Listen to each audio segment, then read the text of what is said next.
আসসালামু আলাইকুম। আপনারা সবাই কেমন আছেন? আশা করি ভালো আছেন, যে যেখানে আছেন সুস্থ আছেন। তো আপনাদের দোয়ায় আল্লাহ তাআলার অশেষ রহমতে আমরাও সবাই বাড়িতে ভালো আছি আলহামদুলিল্লাহ। তো এই যে সব স্বামী সন্তান ছেলে মেয়ে নিয়ে তো ভালোই ছিলাম। তো আজকে হঠাৎ দুপুরবেলা একটুখানি অসুস্থ হয়ে পড়ছিলাম, হয়তো বা মনে হয় প্রেশারটা আপ ডাউন করতেছিল। তো যাই হোক এখন একটু সুস্থ আছি। তো বড় মেয়ে থাকলে যা হয় আর কি, ডিমটা সিদ্ধ করে দিল, তো স্যালাইনটা খেলাম, তো একটু ঘুম পেরে উঠে একটু ভালো লাগতেছিল। তো যা বলার জন্য আর কি আপনাদের এখানে করছি আর কি। তো আজকে সকাল থেকে কিন্তু ব্লগ বানাইতে পারি নাই, তো শুয়েই ছিলাম। তো এর মধ্যে আবার তানজিলা আসছে আজকে, তো মেয়ের মার বাড়িতে বেড়াতে আসছে, তো ডাকছিল।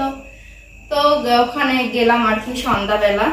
তো যাওয়ার পরে শুনলাম যে আর একটা খবর দেওয়ার জন্য ডাকছিল। তো যাই হোক মা মেয়ে চাচি তো সবাই মিলে অনেকক্ষণ ধরে কথাবার্তা বলে আসলাম। তো মেয়ে ডেকে বললো আর কি যে চাচি একটা মানে খুশির খবর দিবে নাকি। তো যাই হোক শুনলাম। তো বিষয়টা এই কথাটা পরে বলতেছি। তো তানজিলার আমার আর কি আজকে মনে করছিলাম যে আজকে ব্লগটা দিব না, তো আবার এসে মনে করলাম যে কেমন হয়। তো তারপরে মনে করলাম যে আর কি যে কথাগুলো এখন মনের মধ্যে উঠছে, তো কথাগুলো না বললে আর পরে হয়তো বা মনে থাকবে না। তো এই জন্য বললাম যে হাজার কষ্ট হলেও আপনাদের সামনে বসে কিছুটা একটু কথা বলবো। তো তানভীর তোমাকে জ্বালাবে না? আচ্ছা ভাঙো, তোমাকে পরে ঠিক করে দেবে, একটু কথা বলবো না, ঠিক আছে? তুমি লোক কিছু আচ্ছা। তানজিলা ডেকে বললো যে চাচি আবার হলো অনুষ্ঠান হবে। তো বললাম যে কিসের অনুষ্ঠান? বলতেছিল যে গতবার তো আপনি ক্ষীর খাওয়াইতে পারেন নাই। আসলে কি তখন আমি তখন ভিডিও করতাম না। তো তানজিলাকে হলো ক্ষীর খাওয়ানোর জন্য অনেক মানুষকে খাওয়াইছি। তো খাওয়াইতে খাওয়াইতে আর কি আমার আশেপাশের লোকজন দিয়ে প্রতিটা বাড়িতে আমরা সবাই মিলে ক্ষীর খাইছিলাম। আমার বাড়িতে খাওয়ার জন্য সবাইকে বলছিলাম। তানজিলার নানির ওখানকার লোক ছিল। তো যাই হোক সবকিছু মিলিয়ে আর কি খুব সুন্দর ভাবে ক্ষীরটা খাওয়াই আর কি অনেক রকমের আইটেম করে আয়োজন করে খাওয়াইছিলাম। তো তারপরে আর কি যে অনেকে হয় না যে এক জায়গায় বসাই আর কি মিষ্টি তো অনেক কিছু দিয়ে আর কি প্লেট সাজাই খাওয়াই।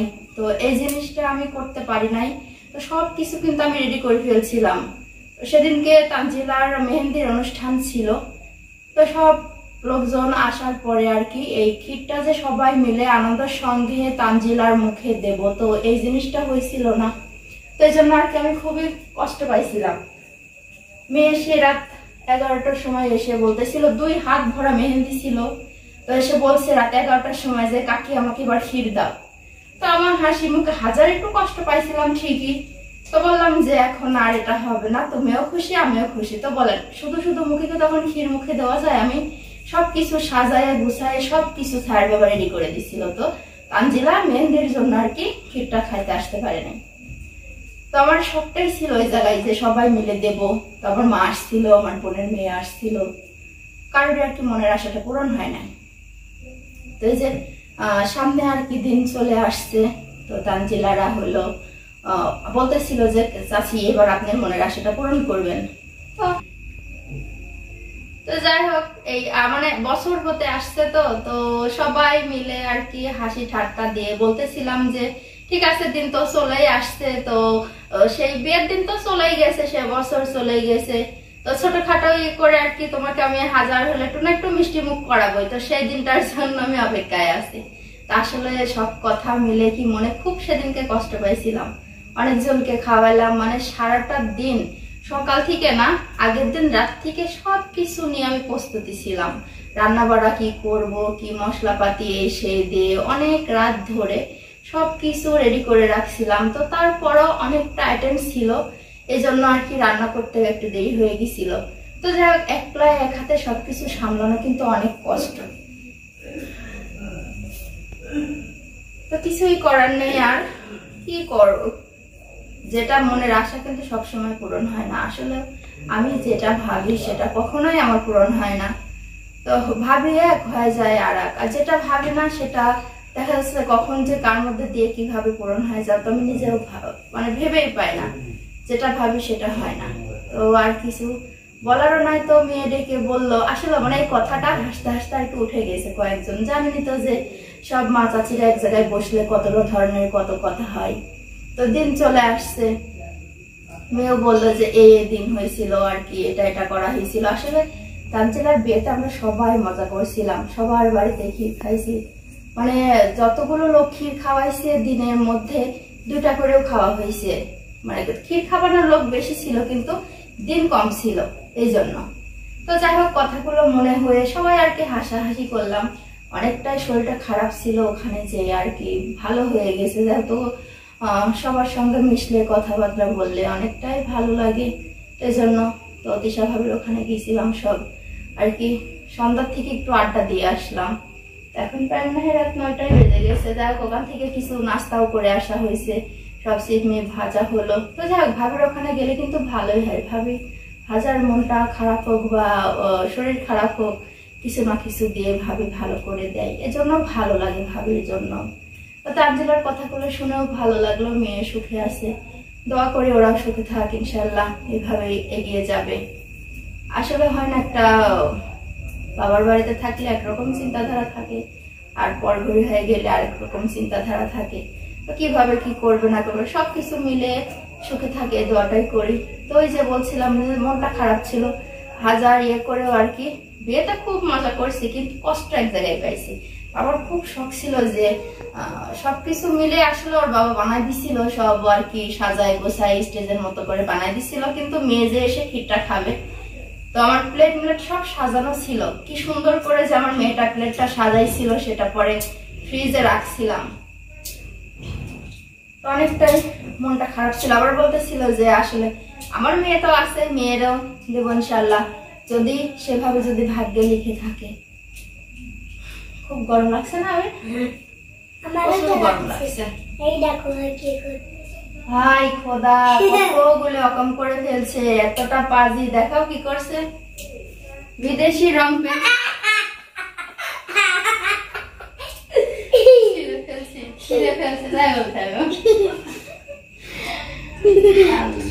আরে দুষ্টুটা আমাকে সারা দিন আজকে জ্বালাইছে।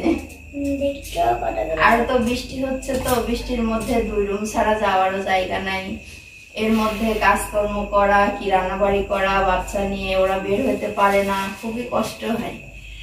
তো যাই হোক কথা বলতে বলতে তো অনেক কি কথা বলে ফেললাম, অনেক গরম লাগছে। তো তানজিলার জন্য আসলে খুব হাসাহাসি করছি, তো মনটা এখন খুবই ভালো লাগতেছিল যে পুরোনো কথাগুলো মনে হইলে কতটা। সেদিন কিন্তু সন্ধ্যাবেলা আমার এত প্রচুর পরিমাণ খারাপ লাগছিল যে আমি এত কিছু আয়োজন করলাম, আইটেম করলাম, সবাইকে খাওয়াইলাম, মানে সকাল থেকে অতিরিক্ত খাটনির মধ্যে গেছে, একলা এক হাতে সবকিছু সামলানো। তো তারপর আবার কি সবকিছু আবার সে এক হাতে গোছানো, পাশে কেউ ছিল না সেরকম ভাবে আগাই দেওয়ার। বোনের মেয়ে ছিল, বোনের মেয়ে থাকাতে অনেকটা আর কি আগাইছিলাম। তো রান্না করছিল শুধু পাখির মা, আমার বড় যা। তো দায়িত্বটা আর কি তাকে দিছিলাম রান্না করার জন্য। তো সবার থেকে আর কি ভাবি বলছিল যে সবাই যা খাওয়াবে তার থেকে উন্নত মান কিছু খাওয়াবে। তো যাই হোক ভাবির মারও খান করলো, কিন্তু ভর্তা খুবই ভালোবাসতো। আর আপনারা সবাই জানেন যে তানজিলার বিয়ের মধ্যে ওর মেজো খালামনির হলো বেবি পেটে ছিল, তো তার মধ্যে বলতেছিল যে আপনি একটু ভর্তা করবেন। তো যাই হোক আমি অনেক রকম ভর্তা করছিলাম, কিছু না হলে 7 রকম ভর্তা। তো তার সাথে গরুর মাংস, মুরগির মাংস, মাছ, ডিম সবই ছিল, সবজি ছিল, ডাল ছিল, আরো ভাজি ছিল, পোলাও ভাত, আর হলো সাদা ভাত।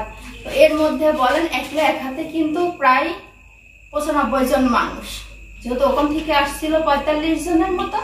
আর আমার এদিক করে যা আমরা সবার বাড়িতে সবাই যা যা খাই, মানে যার যার বাড়িতে যারা যারা গেছি, তো কারোকে কিন্তু বাদ দেই নাই, সবাইকে খাওয়াইছি। যেহেতু আমরা মনে করেন যে একটা ব্যাচের মতো ছিলাম, ব্যাচ বলতে কি মানে একসাথে সবাই সবার বাড়িতে খাইছি, তো কাকে বাদ দেব বলে।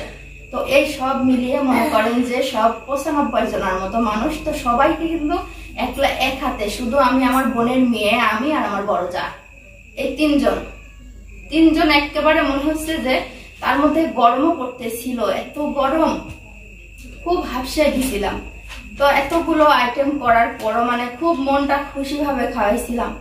এর মধ্য দিয়ে যে তানজিলাকে ক্ষীরটা মুখে দিতে পারি নাই, এই আফসোসটা আমার খুবই মানে কি করে আপনাদের আমার বলার ভাষা নেই। মানে এখনো আমি সেই জিনিসটা মনে হলে আমার খুব কষ্ট লাগে। তো যাই হোক, স্যার বাবা সবকিছু মিলিয়ে বললো যে হলো তানজিলাকে ক্ষীর মুখে দিবা না। তো যাই হোক, আপনার ভাইয়াও সবকিছু করে আর কেউ চলে গেছিল, বলতেছিল যে ওর টাকাটা না আমি দিও এইভাবে। তো যাই হোক, ক্ষীর মুখে দেওয়ার টাকাটাও আমাকে দিয়ে গেছিল, তো এইভাবে খুশি করে দিও। তো দিতে পারছিলাম না, যেহেতু ক্ষীরটা তো খাওয়ানো হয় নাই। তো বলছি যে এবার আমার মনের একটা যে এবার মেয়ের যেদিনকে দিনটা হবে সেদিন হলো আমি একটুখানি মানে ঘরোয়া ভাবে যেটা হয় না, মেয়েকে আমি মিষ্টি মুখ করাইবো, এভাবে করাবোর জন্য ভাবছি। তো বললাম যে কেমন হয়, তো খুব হাসাহাসি করতেছিল যে কাকি আবার সে পুরনো কথা নেই করতেছে যে আবার ক্ষীর খাওয়াবে কি। তো যাই হোক, দেখা যাক আশাটা পূরণ হয় কিনা। এখন তো মানুষের কিন্তু মানে কোনো আশা ভরসা নেই। ও আচ্ছা থাক।